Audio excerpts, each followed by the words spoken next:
Salam perspektif baru. Saat ini Anda sedang mendengarkan program radio wawancara khusus perspektif baru dengan host favorit Anda, Hayat Mansur. Narasumber kita hari ini, sosok yang suaranya Anda kenal, karena sudah 15 tahun lebih mengisi program radio perspektif baru.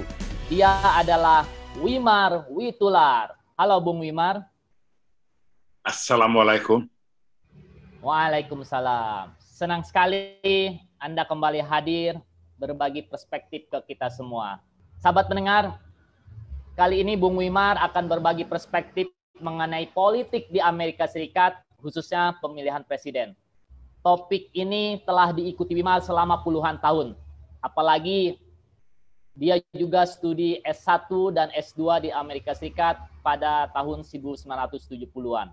Bung Wimar, perhatian dunia sejak sebulan terakhir tertuju ke Amerika Serikat yang menggelar pemilihan presiden pada 3 November 2020. Hasil Pilpres menghasilkan Joe Biden terpilih menjadi presiden AS ke-46. AS merupakan negara besar dan selama ini berperan penting dalam percaturan politik maupun ekonomi internasional.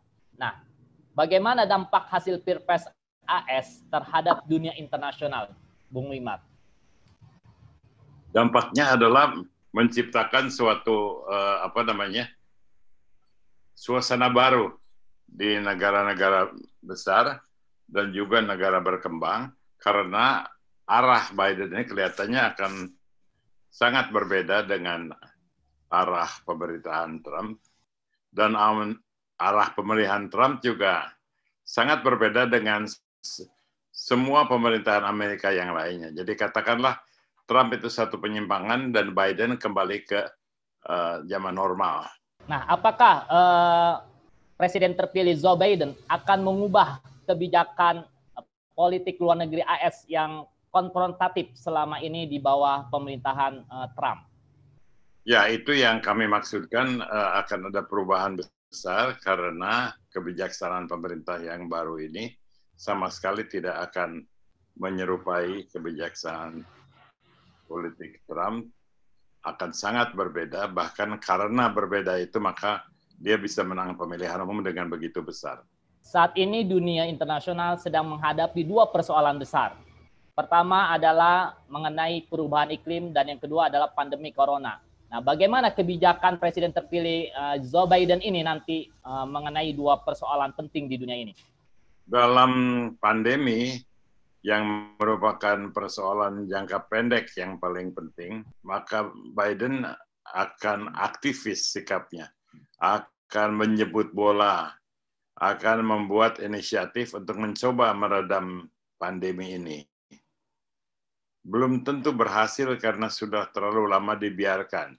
Jadi Trump itu selama menjadi presiden, terutama bulan-bulan terakhir, sama sekali tidak mengurus respons rakyat terhadap pandemi, bahkan memanas-manasi orang yang tidak percaya pada virus corona. Nah, itu sekarang harus dihilangkan dan rakyat harus kembali percaya bahwa ini ada persoalan yang bisa diatasi oleh orang sendiri. Itu yang merupakan tugas dan rencana Biden yang pertama. Membuat orang sadar akan bahaya corona dan sadar bahwa solusinya ada di tangan orang juga.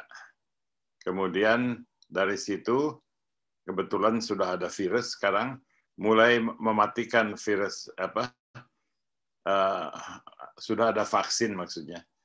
Mulai mematikan virus itu pelan-pelan dan diharapkan dalam waktu 1-2 tahun akan kembali ke level yang mendekati normal.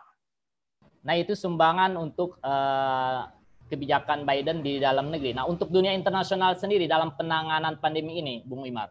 Karena Amerika itu adalah bagian yang besar dari pandemi dunia, maka setiap perubahan Amerika akan berpengaruh pada rata-rata dunia, dan juga cara yang dilakukan Amerika akan menjadi teladan bagi negara-negara lain.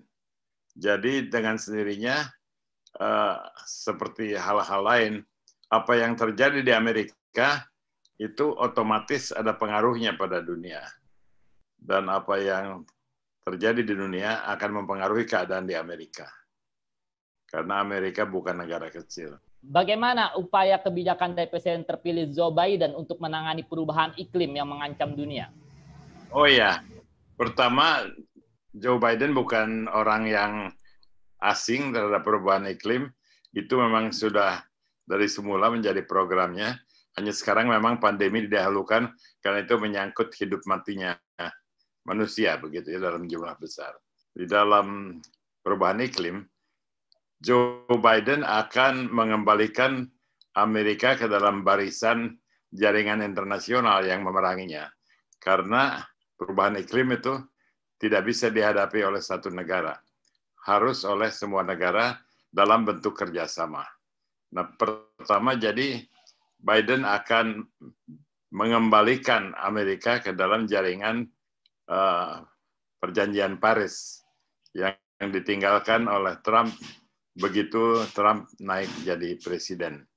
Jadi dengan langkah masuk ke dalam perjanjian Paris, dia itu menyatakan diri aktif dalam barisan mitra dengan semua negara yang peduli terhadap perubahan iklim, termasuk Indonesia.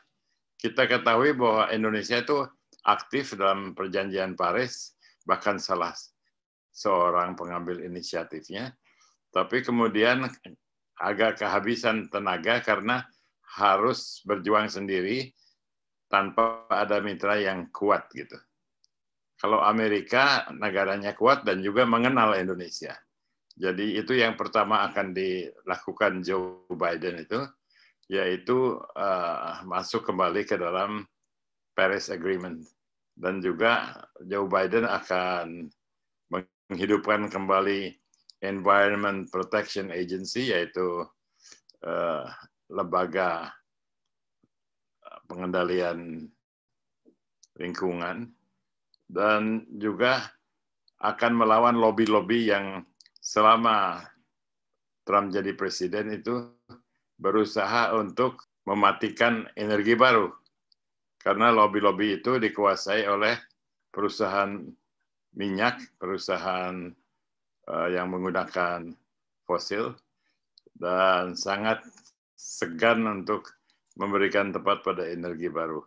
Jadi Joe Biden akan mendukung energi baru. Kalau di Amerika yang sudah paling maju itu adalah energi matahari, energi solar, dan juga di Amerika sudah mengembangkan teknologi kendaraan tanpa menggunakan bensin, tanpa menggunakan bahan bakar secara langsung, kecuali yang menghasilkan baterai yang bisa menjadikan mobil itu jadi mobil listrik. Jadi kehidupan di Amerika itu akan dikurangi penggunaan minyaknya dan berarti juga mengurangi penggunaan karbon. Nah, itu program Joe Biden. Nah, saat ini juga di media massa dan media sosial beredar kebijakan Joe Biden yang akan memilih John Kerry sebagai duta besar untuk perubahan iklim. Apakah pilihan tersebut tepat dan bisa menghentikan lobby-lobby yang mematikan energi terbarukan dan juga bisa menghidupkan peran penting AS di dunia percaturan internasional untuk perubahan iklim ini? Ya, itu pilihan yang sangat tepat, pilihan yang jitu, sebab John Kerry pertama mengerti, menguasai masalah perubahan iklim, kedua berani melawan kekuatan besar dan berpengalaman. Jadi dengan masuknya John Kerry ke dalam percaturan politik lingkungan, maka perimbangan kekuatan akan berubah dan kekuatan-kekuatan lama yang berusaha menghidupkan kembali energi fosil itu akan pelan-pelan mundur kembali. Karena sebetulnya energi fosil itu memang akan mati karena persediaannya terbatas. Sedangkan energi baru itu sustainable, berarti tahan lama. Tahan untuk jangka waktu yang jauh lebih panjang. Jadi dengan adanya tenaga kuat dan juga tenaga seluruh pemerintahan melawan lobby-lobby perusahaan minyak, perusahaan yang menggunakan hidrokarbon, maka pemerintah dan masyarakat akan lebih kuat melawan godaan penggunaan energi yang merusak lingkungan. Oke, siapa lagi nama yang menjadi kekuatan untuk pemerintahan Joe Biden nanti pada 2020 untuk mengembalikan reputasi AS yang terpuruk selama pemerintahan Donald Trump? Yang terkuat adalah Biden itu sendiri, karena dia itu bekerja dengan orang yang bisa bekerja sama dengan dia, bukan bintang-bintang lapangan, kecuali John Kerry. Jadi sekarang nama-nama besar itu belum kelihatan di dalam susunan kabinet sementara. Dan juga nama besar seperti Bernie Sanders, tenaga-tenaga progresif, atau tenaga parlemen muda seperti Alicia Ocasio-Cortez dan sebagainya. Itu tidak digunakan dalam kabinet, karena kalau mereka diambil dari Senat atau House of Representatives, maka kekosongannya akan berbahaya bisa diisi oleh orang yang tidak sehebat mereka. Jadi sampai sekarang Biden tidak memakai nama besar, tapi menggunakan polisi yang jelas, mudah dipertahankan, mudah dimengerti, dan kabinetnya kalaupun diisi, tidak akan diisi oleh orang terkenal, tidak akan diisi oleh selebriti. Wakil presidennya belum jelas di mana kedudukannya, tetapi adalah orang yang sangat cerdas, yang sangat kuat, dan bisa menjadi troubleshooter, terjun di mana-mana saja, yaitu Kamala Harris tentunya. Bagaimana kebijakan Presiden terpilih Joe Biden di bidang ekonomi, terutama dalam hal ini, apakah dapat mengubah kebijakan konfrontatif di bidang ekonomi, khususnya perang dagang antara AS dan China di bawah pemerintahan Presiden Trump? Biden akan tetap mempertahankan sikap keras Amerika terhadap China, tapi secara lebih rasional, secara lebih bisa diduga oleh kalangan bisnis Amerika sendiri dan konsisten, dan juga tidak akan memberikan peluang-peluang mendadak kepada negara seperti China, Rusia, dan Korea Utara. Jadi sebetulnya kembali pada Amerika yang klasik, tapi dengan derajat peri kemanusiaan yang lebih kuat dan dengan susunan egaliter yang lebih nyata. Maksudnya egaliter dari segi multirasial, multiagama, dan hal-hal semacam itu. Amerika akan menjadi negara yang lebih ramah pada tingkat pribadi, tapi tetap kuat dari segi politik antar negara.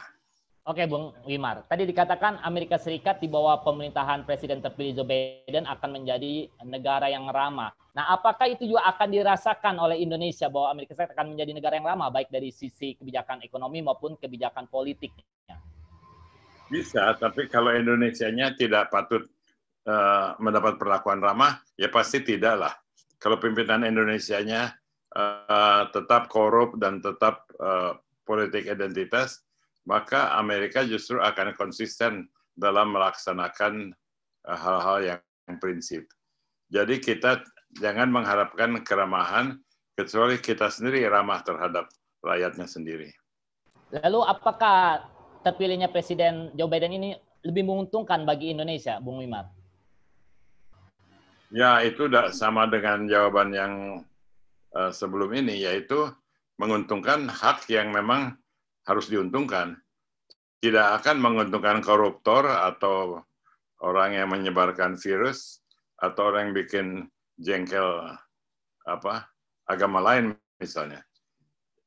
Kita akan diuntungkan dalam perjuangan kita, memperjuangkan hak sipil, memperjuangkan kesamaan hak antar agama, antar suku, antar gender.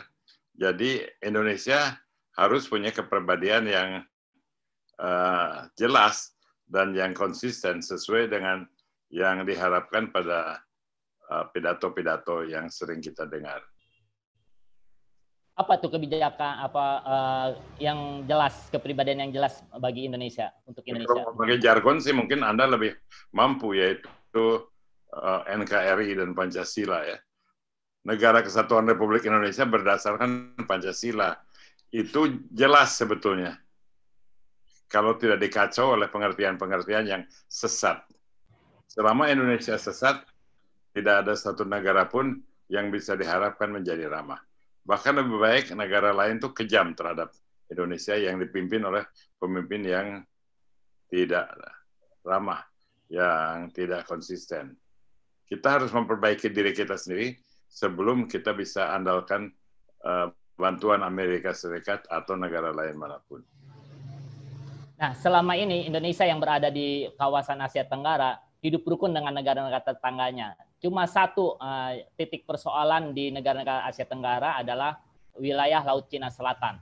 Nah, bagaimana kebijakan nanti Presiden terpilih Joe Biden ini untuk wilayah Laut Cina Selatan yang menjadi titik terpanas untuk kawasan Asia Tenggara? Bagi kita, Laut Tiongkok Selatan adalah persoalan besar negara kita.